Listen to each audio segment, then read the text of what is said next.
મારી પત્ની આરતીને 1 મહિના માટે ટ્રેનિંગ માટે જવું હતું. તેથી ઘરમાં કામ કરવા માટે કોઈ નહોતું.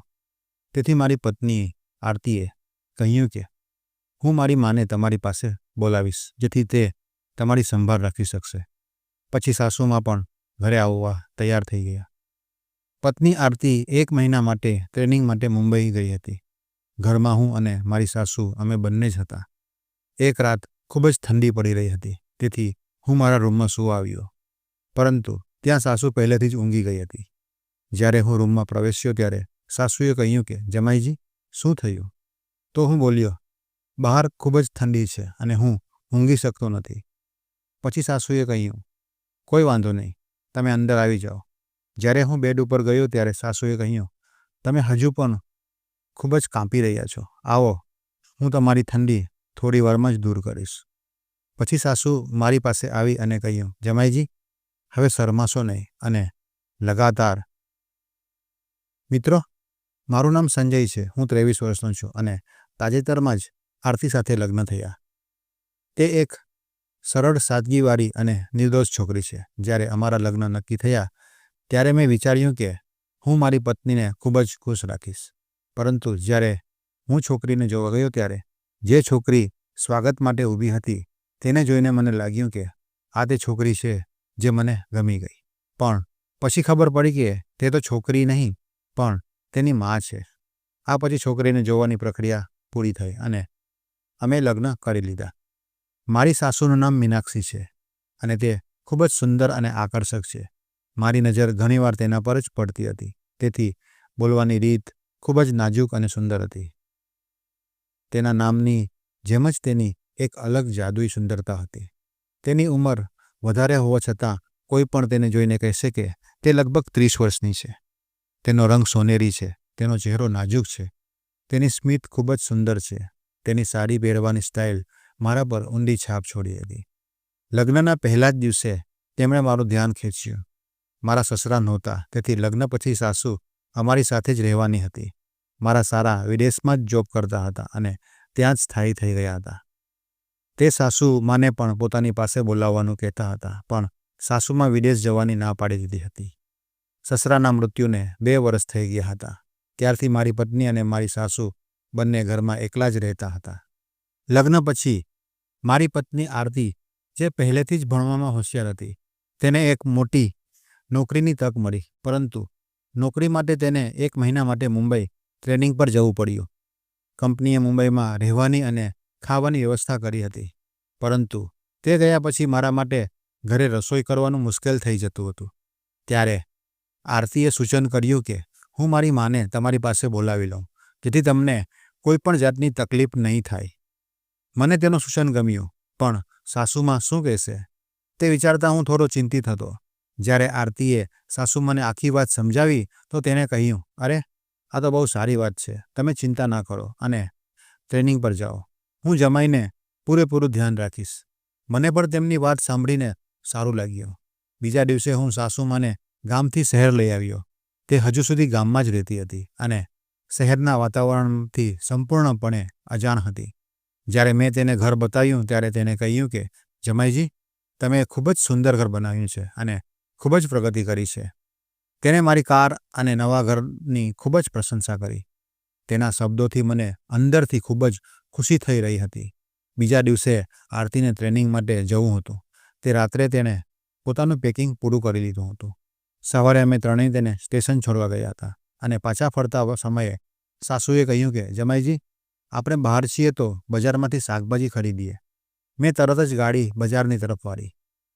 ત્યાં જ્યારે સાસુમાં શાકભાજી ખરીદતી હતી ત્યારે દરેક શાકભાજીને કાળજીપૂર્વક પસંદ કરતી હતી અને દરેક વખતે થોડું થોડું મોલભાવ કરતી હતી. આ તેમની આદત મને ખૂબ ગમતી હતી. મેં સાસુમાને કહ્યું, સાસુમા, આરતી તો શાકભાજી ક્યારેય પસંદ કરીને લેતી ન હતી. જે પણ દુકાનદાર આપે તે લઈ લેતી. આના પર સાસુમાએ કહ્યું, અરે, તે હજુ નાની છે અને આ વસ્તુઓની એટલી સમજ નથી. મેં કહ્યું, સારું, એવું છે. અને પછી અમે ઘરે પાછા આવ્યા. ઘરે આવીને મેં સાસુમાને કહ્યું, સાસુમા, તમે અંદરના રૂમમાં સૂઈ જાઓ, હું હોલમાં સૂઈશ. આના પર સાસુમાએ કહ્યું, અરે, તમે તમારા રૂમમાં સૂઈ જજો, હું હોલમાં સૂઈશ. આખરે હું હોલમાં સૂઈ ગયો અને સવારે જ્યારે હું ઉઠ્યો તો મેં જોયું કે સાસુમાં મારી પહેલાં ઉઠીને ઘરનું કામ કરી રહી હતી. મારી રોજની આદત મુજબ મેં આરતીને ગુડ મોર્નિંગ કહ્યું. ત્યારે સાસુમાએ કહ્યું, જમાઈજી, હું આરતી નથી, હું તમારી સાસુ છું. મેં મારી વાત ફેરવીને કહ્યું, હા, જુઓ સાસુમાં, આ મારી રોજની આદત છે. સાસુએ પહેલાંથી જ ચા બનાવી રાખી હતી. તેને ચાનો કપ પકડ્યો અને પોતાની સાડીનું પલ્લું ઠીક કરતી મારી પાસે આવી. તેને કહ્યું, હવે તમારે નવી આદત અપનાવવી પડશે. મેં કહ્યું, કઈ આદત? તેને કહ્યું, ચાલો પહેલાં ચાય પી લો. મેં તમારા માટે મસાલાવાળી ચા બનાવી છે, ચા પી લ્યો. અને તે ખરેખર સ્વાદિષ્ટ હતી. સાસુમાએ પૂછ્યું કે જમાઈજી, ચા કેવી લાગી? મેં કહ્યું કે ખરેખર ખૂબ જ મસાલેદાર બનેલી છે, બિલકુલ તમારી જેવી. તો સાસુમાં બોલ્યા, મારા જેવી મતલબ? મેં કહ્યું, તમારા જેવી એકદમ મીઠી છે. પછી હું હસવા લાગ્યો અને તેને કહ્યું કે તમારી વાતોમાં મીઠાશ પણ સરસ છે. મેં મજાકમાં કહ્યું, તમે તો હંમેશા તમારી દીકરીનો જ પક્ષ લેશો, જમાઈનો પક્ષ શું કામ લેશો? એ સાંભળીને અમે બંને હસી પડ્યા. હું નહાવા માટે ગયો, પણ મારી રોજની આદત પ્રમાણે ટુવાલ બહાર છોડી દીધો હતો. જ્યારે નાહી લીધું પછી મને ખબર પડી કે ટુવાલ નથી અને હું હવે તે કઈ રીતે માંગવો. મેં જોરથી અવાજ લગાવ્યો, સાસુમાં, અને સાસુમાં આવી ગયા અને મને ટુવાલ હાથમાં આપી દીધો. મને સમજાતું નથી કે તેને કેવી રીતે ખબર પડી કે મને ટુવાલ જોઈએ છે. મારા કહ્યા વગર તેને ખબર પડી ગઈ. હું નાહીને બહાર આવ્યો અને ઓફિસ જવા માટે તૈયાર થઈને નીકળી ગયો. મેં સાસુમાને ટીવી કેવી રીતે ચાલુ કરવું તે સમજાવ્યું, જેથી તે ઘરે એકલી હોય ત્યારે તે કંટાળી ન જાય. સાંજે જ્યારે હું ઘરે પાછો ફર્યો ત્યારે મેં જોયું કે સાસુ ટીવી જોઈ રહી હતી અને તેણે મને જોઈને પોતાની જાતને સંભાળવાનો પ્રયત્ન કર્યો. મેં કહ્યું કે તમે નાહ્યું નથી? તેને કહ્યું કે હા, મેં નાહ્યું છે. મેં કહ્યું કે તમે સાડી નથી બદલી, તેથી મને લાગ્યું કે તમે નાહ્યું નથી. સાસુમાએ કહ્યું, જમાઈજી, મને ખરેખર ગમે છે કે તમે નાની નાની વાતો પર આટલું ધ્યાન આપો છો. મેં કહ્યું, અરે, ધ્યાન આપવું તો બને છે, કારણ કે ઘરમાં હવે આપણે બંને જ છીએ અને તમારી સંભાળ રાખવાની જવાબદારી મારી છે. હું હાથ મોં ધોઈને ટીવી જોવા બેઠો. પછી સાસુમાં મારા માટે ચા બનાવવા ગઈ. તેમણે ઘરે આવ્યા પછી ઘરનું વાતાવરણ ખૂબ જ શાંત, સ્વચ્છ અને ખુશખુશાલ લાગતું હતું. આરતી જ્યારે ઘરે હતી ત્યારે તે મારા માટે ચા બનાવતી હતી, પરંતુ સાસુમાની ચા અને જમવાનામાં એક અલગ જ સ્વાદ હતો. અમે બંને વાતો કરી રહ્યા હતા ત્યારે સાસુમાએ કહ્યું કે તેમણે આરતી સાથે ફોન પર વાતો કરી હતી. તે મને ખૂબ જ યાદ કરી રહી હતી અને મારા વિશે ઘણું કહી રહી હતી. મેં પૂછ્યું કે આરતી શું કહી રહી હતી? સાસુમાએ કહ્યું કે કંઈ ખાસ નહીં. મેં તેને થોડું જોર આપી પૂછ્યું તો તેને કહ્યું કે તે કહેતી હતી કે જ્યારે તમે નાહવા જાઓ છો ત્યારે તમે દરરોજ ટુવાલ તમારો બહાર ભૂલી જાઓ છો. અને આ સાંભળીને હું હસી પડ્યો. સાસુમાએ એ પણ કહ્યું કે હા, તે તમારી રોજની આદત છે. પછી તેણે કહ્યું કે તમને આરતીની પણ યાદ આવે છે? મેં કહ્યું, હા, ખૂબ જ યાદ આવે છે, પણ હવે તે 1 મહિના સુધી નહીં આવી શકે. તો શું કરવું?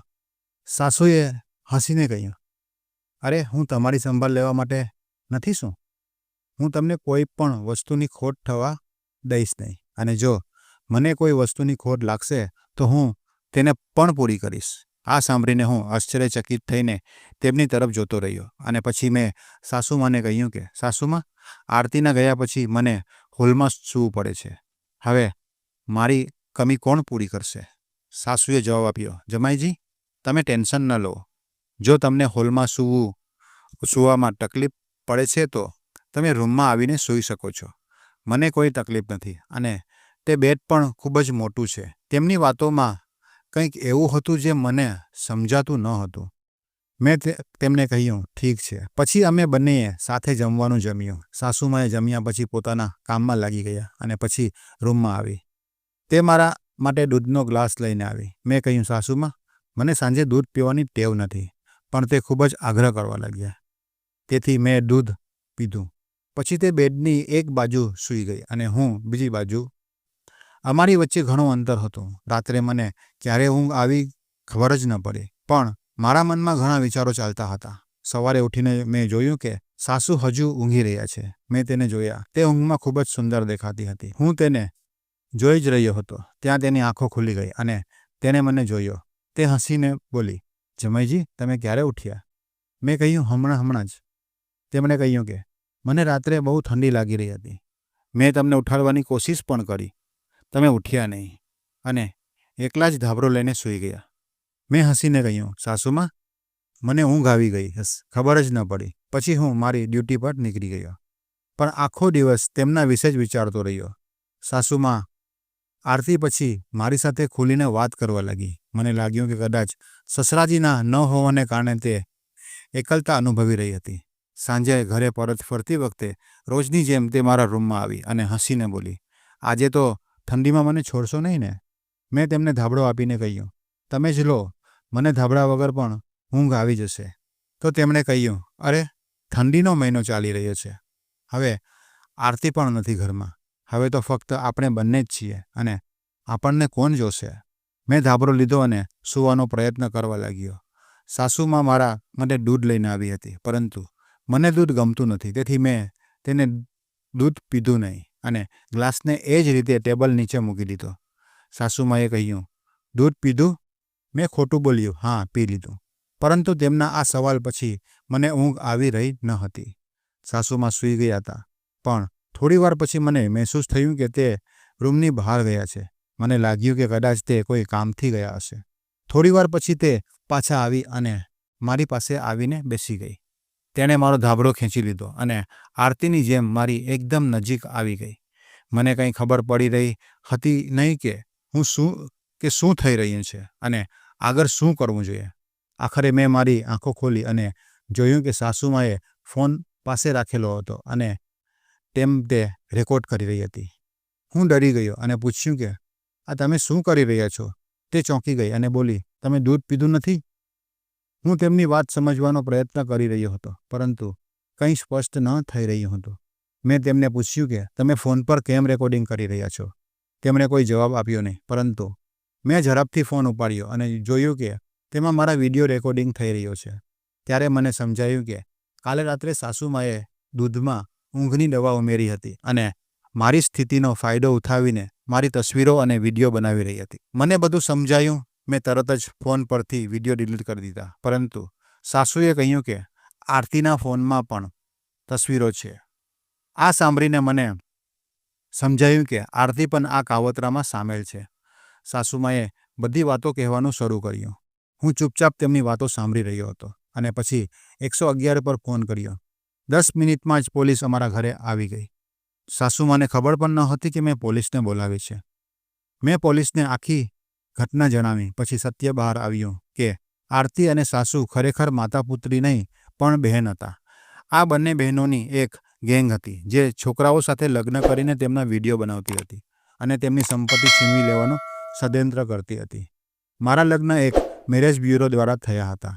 તેથી જ હું સમયસર આ દરદરમાંથી બચી ગયો અને આર્થિક નુકસાનમાંથી પણ બચી ગયો. મિત્રો, આ વાર્તા કહેવાનો ઉદ્દેશ કોઈને દુઃખ પહોંચાડવાનો કે અનૈતિક પ્રવૃત્તિને પ્રોત્સાહન આપવાનો નથી, પરંતુ આ વાર્તા કહેવાનો હેતુ તમને જાગૃત કરવાનો છે, જેથી તમે સમાજમાં આ પ્રકારની ઘટનાઓથી સાવધ રહો અને અન્ય લોકોને ચેતવણી આપો. જો તમને આ વાર્તા ગમતી હોય તો આ વિડીયોને લાઈક કરો અને ચેનલને સબસ્ક્રાઈબ પણ કરો. આ વિડીયો વધુમાં વધુ લોકો સાથે શેર કરો. આ વિડીયો જોવા બદલ તમારો આભાર. ધન્યવાદ. જય શ્રી રામ.